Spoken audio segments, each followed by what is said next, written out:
আসসালামু আলাইকুম, সবাই কেমন আছেন? আশা করি ভালো আছেন। আমি আপনাদের অনেক ভালো আছি। তো আমি মিথিলাল খান আপনাদের সাথে একটা মিনি ব্লগ শেয়ার করব। অবশ্যই আমার ব্লগটা দেখবেন। আর যারা আমার পেজের নতুন তারা অবশ্যই লাইক কমেন্ট শেয়ার অবশ্যই করবেন। তো আজকে অনেক দিন পরে ঘরে সিঙ্গারা বানাচ্ছি, কারণ আমি সিঙ্গারা বেশি ঘরে বানাই না, কারণ এটা আমার জন্য অনেক ঝামেলা লাগে। আবার ঘরে সিঙ্গারা বানিয়ে খেতে অনেক ভালো লাগে সবাই একসাথে। আমার সিঙ্গারা বানানো শেষ, এখন আমি সিঙ্গারাগুলো ভাজবো।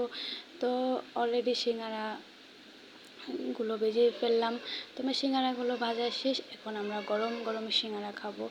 তো আমাদের ঢাকায় কিন্তু প্রচুর বৃষ্টি হচ্ছে, তো আমি ভাবতেছি বৃষ্টির দিনে তো গরম গরম সিঙ্গারা অনেক ভালো লাগে। আর বৃষ্টির দিনে তো দোকানেও যাওয়া যায় না। তো এই যে সবাই একসাথে বসে পড়লাম সিঙ্গারা খাওয়ার জন্য। আর এরকম গরম গরম সিঙ্গারা কার কার ভালো লাগে, সাথে যদি একটু সস থাকে তাহলে তো আরোই ভালো। তো অবশ্যই আমার কমেন্টে জানাবেন। তো আমি ভাগিনাকে জিজ্ঞেস করলাম, তোমার সিঙ্গারাটা কেমন লাগতেছে? ও বলতেছে অনেক ভালো। আজকে এ পর্যন্ত, আল্লাহ হাফেজ।